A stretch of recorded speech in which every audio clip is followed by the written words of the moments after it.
Hi, I'm Bob Tabor with www.learnvisualstudio.net, where I teach beginners the skills that they need to get their first software development job building Windows and web apps at the world's best companies as quickly as possible. In this lesson, we're going to spend a little more time investigating some of the additional features of Visual Studio. In order to be productive, you're going to need to know a bit about how to maneuver around within Visual Studio. So I'm simply going to highlight a few of the major features, but we're going to cover more throughout the remainder of this series. So in this lesson, I want to demonstrate, first of all, how to open up a project that we were working on, but we shut down. Maybe we rebooted our computer or whatever the case might be. We'll also look at how to set breakpoints and step through our application's code line by line in order to debug the application, like we talked about in the previous lesson. I'm also going to explain how to benefit from Intellisense, that little window that pops up whenever we were typing in our code a couple of lessons ago. And then how to customize the IDE's interface. I'm going to show you how to turn on line numbering. I already have that turned on, but I'll show you how I did that, and much, much more. So a lot to cover. Let's go ahead and get started. Actually, let's start this lesson by closing Visual Studio. And what I want to do is if you haven't already done so, close it. I want to show you how to open up Visual Studio and get back to the projects that you were working on. And there's a couple of different ways to do this. You see by default the start page appears whenever you open up Visual Studio. And there are a couple of options here on the start page that you can use to get back to the projects that you were working on. For example, a list of the most recent projects here in the lower left-hand corner. The Open Project link here on the page will open up the Open Project dialog, as will File, Open Project. You notice there's also a keyboard shortcut, Control-Shift-O, in case you're one of those people who love keyboard shortcuts. And then finally, there's this Recent Projects and Solutions. This is the one I'm going to choose. You can use any of these options to get back to your Hello World application. Okay, great. Okay, so you probably have noticed by now, since we created our application and ran it, that there are a number of different windows and panes that pop open at different moments in time in Visual Studio. And some of them are hidden by default. For example, if you hover your mouse cursor, you actually go over here and you click on this little toolbox that's spelled, what is that, vertically? Okay. The toolbox window will appear. And if I were to then move my cursor away and click away from it, it disappears. And so it has this feature turned on called Auto Hide. And I can turn off Auto Hide by clicking the little pin icon. It's next to the X in the upper right-hand corner of that little window. And when I click it, and now it looks like it's pinned down, Auto Hide is turned off. And as you can see, almost all these windows off to the right and left side, and also the ones that will appear from the bottom, also have this Auto Hide feature. So I can make it available or I can hide it. And so there are, as you can see, several major areas that you will see in Visual Studio when you're working with it, in screenshots and books and things of that nature. So for example, there's this main area that has a series of tabs. Now we only have one tab open right now, but there could be multiple tabs open here at the same time. And as we add more files to our projects, you'll see how that works. But this is the main area that houses the code editor. It houses a design surface for designing graphical user interfaces. It has different types of panes for designing database tables and things of that nature that we won't get into in this series, but that all kind of happens in that main central area of Visual Studio. And then we've already seen and talked about the use of the Solution Explorer here in the upper right-hand corner.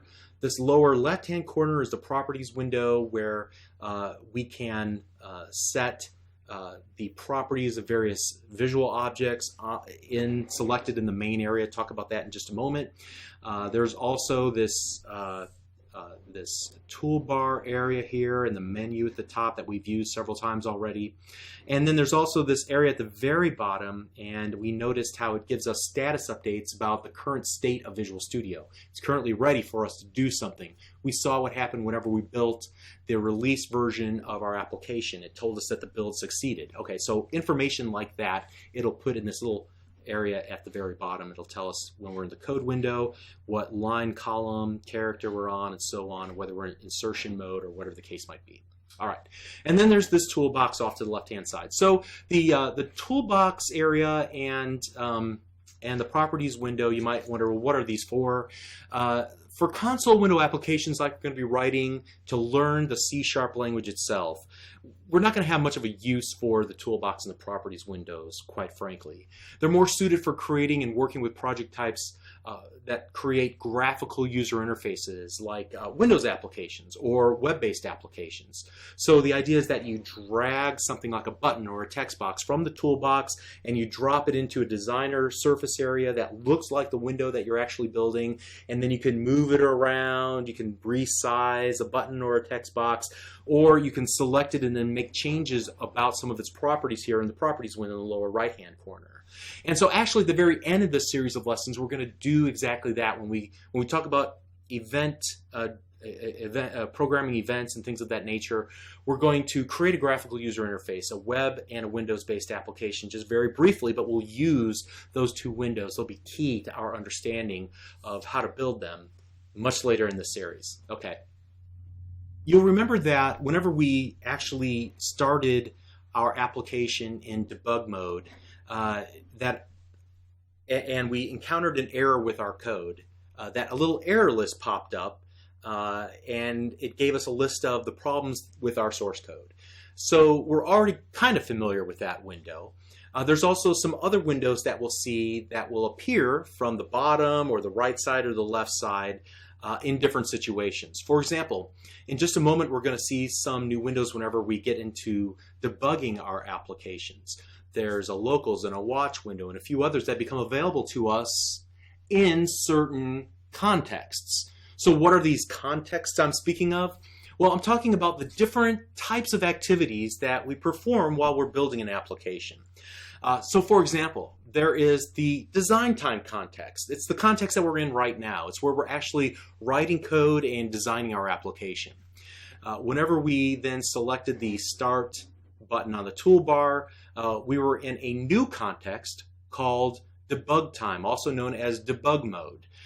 We're running the application within the IDE, potentially stopping and watching the execution of individual lines of code, observing the values of the variables and the objects, and so forth, like I'm going to demonstrate here in just a moment. Then there's also a compile time context whenever we're compiling our applications. So there are certain actions that are being performed by the compiler.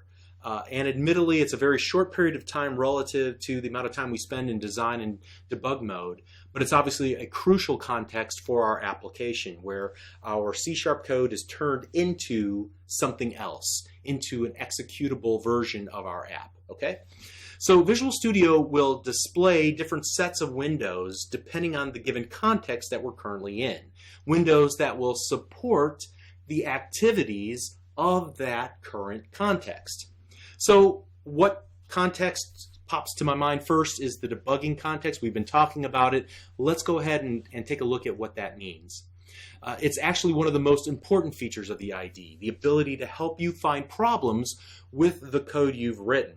And there are several different ways to accomplish this. However, to begin this debugging process, what you do is you set a breakpoint in your code, which is like a stop sign for your code. So as your application is executing, Visual Studio will be watching, and then it sees that you've hit a certain line of code that's executing, and it will stop the execution of the application on that line of code and allow you, the developer, to take over from there.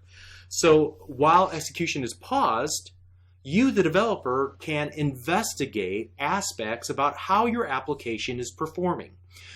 You can even take control of the execution from that point on by stepping through your code line by line, jumping from one line of code to a whole different line of code to kind of change the order of the lines of code that are to be executed, changing the values inside of variables. And I know you don't know what that means yet, but there's a lot of flexibility with regards to debugging your applications using Visual Studio. So let's see how to do that. Let's set a breakpoint on our console.writeLine line of code that we wrote. So what I'm going to do is just put my mouse cursor over here in this column. Let's go ahead and get rid of the toolbox. I'm going to deselect the auto hide. Okay. So I'm going to put my mouse cursor in the gray column, kind of along this line of code, console.writeLine, I'm just going to click, and you'll notice when I do that, it creates this red dot, and then it highlights the entire line of code in a red highlight. And if you've followed along this series, there's a chance that we were still in release configuration. What we want to do is change that to the debug configuration for this project. So make sure you change this back before you hit the start button on the toolbar, which we're going to do next. And I want you to understand the order of what's going on here.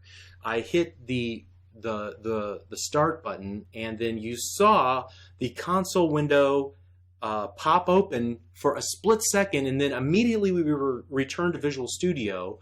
That red line of code is now highlighted in yellow. That indicates it's the very next line of code that will be executed in the execution path for our application. Also, you see a little yellow arrow off to the left-hand side imposed on top of that red dot. Great. You can also see that there are several windows that appear at the bottom, namely this Locals window, and behind it the Watch window. It's on kind of a separate tab here. And then over in the middle there's the Call Stack tab, and then there's the Intermediate window tab behind it. So they're kind of paired together. That doesn't infer a relationship, it's just how they happen to be laid out, okay? And so I just want to acknowledge at this point that these windows exist and that they appear during debug time. I'm not really ready to use them in any meaningful way just yet, though. So now if I want to step through each line of code line by line, all I need to do is either use a keyboard shortcut or one of the three icons that appear here on the toolbar. So if I hover my mouse cursor over, and don't click yet, just hover your mouse cursor, you can see a little helper window pop open. There's the step into, the step over, and the step out. Understand that for now we need to use this middle step over button or the F10 key on your keyboard. And watch what happens to that yellow line. It moves down one line of code, it reveals the breakpoint, and also if we were to switch over to our console window, the words hello world were printed to screen, and now we are on the next line of code that will be executed is this read line. So I'm going to click it one more time, and when I do that, notice that the console window pops back open.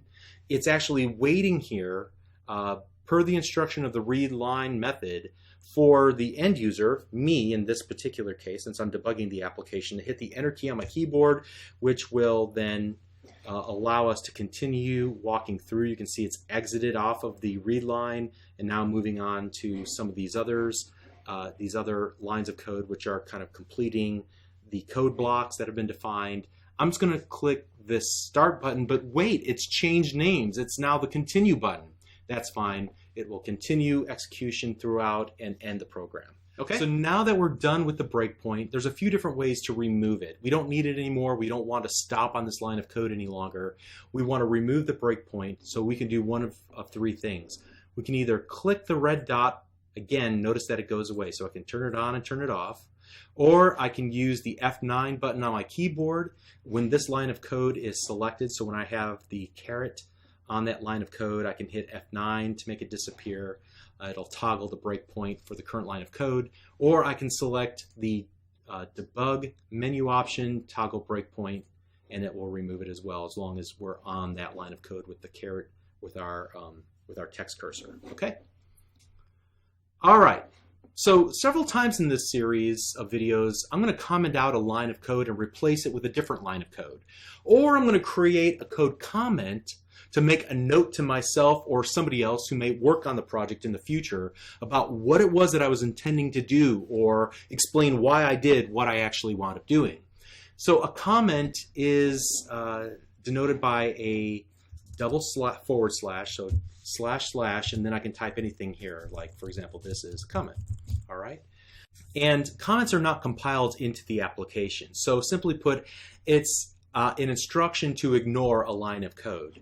And we can simply type 2 forward slashes in front of an existing line of code in order to comment it out, which is a phrase I'll use often throughout the series. However, if we have multiple lines of code, we might want to use a more convenient technique. So use my mouse cursor to kind of just start the last line of code that I want to highlight, and then drag it to the lines of code that I want to comment out. And then I can use this little button on my toolbar, comment out the selected lines. And when I do that, notice that it's commented out both lines of code. And I can do the opposite as well. I can select both lines of code and then click the button that's right next to it, the uncomment the selected lines button, and it will uncomment out those lines of code, and they'll be compiled back into our application. And finally, there's a multi-line comment.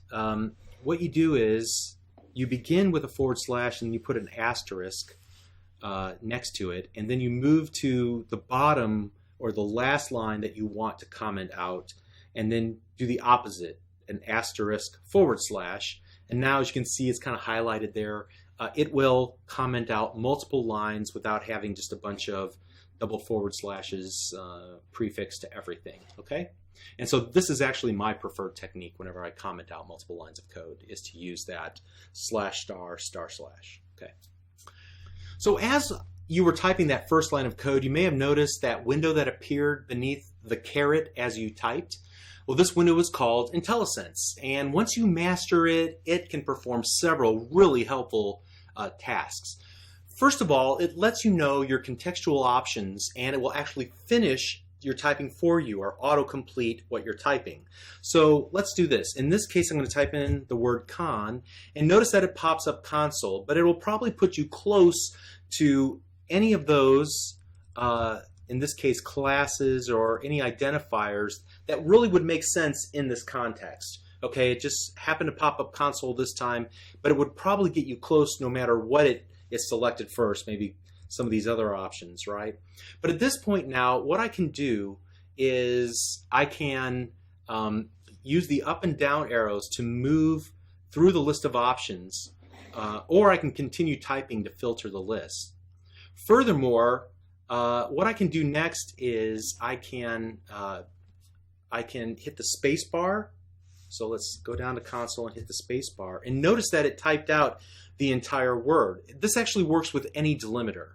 So for example, console dot, and so I used the dot because I knew I wanted to go console dot right line, and when I did that, it finished typing the word console, and it popped me to what it thought I wanted next, which is the right line. Because I used it previously, chances are I might want to use it again. Intellisense, okay? And so here again, I can use, if I've already started typing right or right line or whatever the case might be, all I need to do is type a few letters and then hit the next logical delimiter, operator, whatever the case might be. And so in this case, parentheses, and it will type the rest of that method name for me. Awesome. So frankly, I rarely type more than just a few letters of any given class or method name or variable name or whatever the case might be. And I rely on Intellisense heavily. In many cases, I may not even really know what I need when I get started. I just type a few letters and then I use the up and down arrows to find what I'm looking for. And then I select whatever the next logical delimiter is, whether it's a space, period, parentheses, whatever the case might be.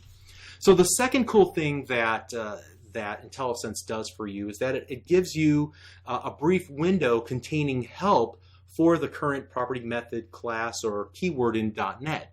So in many cases, this will be just enough information to help you navigate through unfamiliar territory as you type your code. So here, let's back up a little bit here, and let's get to the point where we can let it do its magic again. I'm going to type in WR right line, and about a second goes by, and then see that little window that pops up, and it gives me a little explanation about what this method does.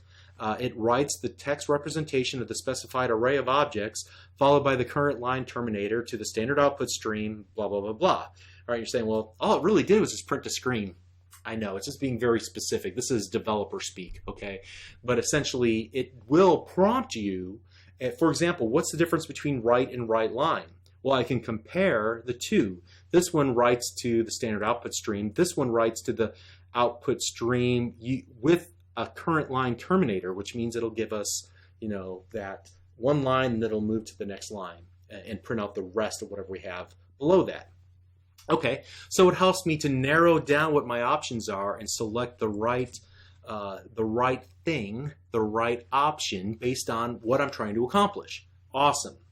It helps me refamiliarize myself with the options of these two similar options and which one I should select.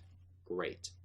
And then third, it provides information about the input parameters for methods. So we haven't talked about methods or input parameters, but we did send hello world into our write line method. And notice when I hit the open parenthesis on my keyboard, it automatically typed the closing parenthesis for me. It put my cursor in between the two, and then it pops open another Intellisense window, this time showing me what can I pass into this method. And there's a bunch of different things I could potentially pass into this method. In fact, there's 19 different kinds of things. What are these things? We'll talk about those later. Don't want to get into that right now. But, you know, I just wanted to say that nobody memorizes all this stuff, all right? We look for visual cues, and Visual Studio gives us these cues that we can rely on. One of the secrets to programming is to rely on Intellisense to learn in real time and to help prompt you along to make the next correct action. And then let it type things for you so that you don't mistype them and forget a capital letter here or you misspell something there, okay? By relying on Intellisense, you get a lot of magic kind of baked in and you don't have to do all the heavy lifting yourself. Okay, so let's go ahead and remove this line. I don't want that here. So additionally, the code window features that same helper window with a brief help message as you hover your mouse cursor over just about any expression or keyword in the code window. So in this case, what I want to do is hover my mouse cursor over read line, and you can see that it gives me that little explanation that it reads the next line of characters from the standard input stream. So this helps whenever I'm looking at code that I might not be familiar with. Finally, with regards to the code editor, it's going to give you different types of clues as to what could be wrong with your code. You may have seen this already. You definitely saw it if you watched the very, lesson number 3 in this series. So let's do this. What I'll do is I will intentionally misspell the word line. And when I do that, it takes about a second, but I see the little red squiggly line underneath the write method, okay? And so this indicates that something might be missing. In this case, the I in write line, or perhaps I'm missing the end of line terminator, so I'm missing that semicolon there, okay? And so then also, I want you to notice that you can hover your mouse cursor over the red squiggly line and it will tell you what's wrong. In this case, a semicolon is expected. Gotcha. We can do that. Awesome. And so there are other colors of squiggly lines for different types of warnings or errors, ranging from things that are critical to simply things that you should be aware of, or simple warnings that you could possibly ignore. All right? All right, let's move on. Visual Studio is highly customizable, and there are 2 different configurations that we're going to modify in this lesson, but feel free to customize the environment to your liking so that you can be more productive. Whenever you encounter some annoyance, chances are you can change the default behavior somehow. So what I want to do is make 2 modifications. First, what I want to do is show you how I turned on line numbering. Now, you never saw me actually do this in the lesson. If you recall, when I signed into Visual Studio, it actually pulled my preferred settings from Microsoft servers. So it saw that Bob Tabor's logging into a new edition of Visual Studio. He loves line numbers. Let's go ahead and turn those on for him. Very cool. So let me show you how to turn these on for yourself. First of all, what we want to do is go to Tools, Menu, and then select Options, usually near the bottom. And then what I want to do is scroll down on this left-hand side until I find the text editor. And then I'm going to drill down in the text editor and select C#. All right, and you can see in the C# text editor, I already have line numbers selected. But if I were to turn that off, you'll notice that that column goes away. When I go back, Tools, Options, Text Editor, C#, I can turn them back on like so. And so this is helpful because it allows me to say, hey, take a look at line number 13 there, and I can call your attention to it. Or I can make a note to myself of the particular line, or if there's an error and it tells me what line it's on, I can go and visually see which line of code that was affected by that. So let's do this now. I want to go back to Tools, Options, and this time what I want to do is change the colors in the code editor window. Now, some people prefer dark colors whenever they're working with Visual Studio all day, every day. They claim that it's easier on the eyes. Okay, so what we want to do is go to Environment, and then I'm going to drill down there and go to Fonts and Colors there. And what I want to do is just simply flip around these colors. So what was white, I'll make black, and what was black, I will make white, and I'll click OK. And you can see that I've dramatically changed the look of that window. All right, honestly, that's a little bit too much for me personally. I'm much more of I just like the default settings typically, so I'm going to go back and change those back to automatic and automatic. However, there are a number of themes that you can use, you can download that will change the entire IDE's color scheme and so on, and fonts that are used and so on. All right. Next up, I want to talk about the code rollup feature, which allows us to show and hide passages, or rather blocks of code. And the reason for this is to reduce the clutter as we search through the code that we've written visually. So we can roll up all blocks of code that we want to temporarily hide by clicking the little, you can see this little minus sign in kind of next to our number column here. If I click that, notice that it is rolled up all those lines. So instead of going 11, 12, 13, 14, 15, 16, it just goes from line 11 to line 18.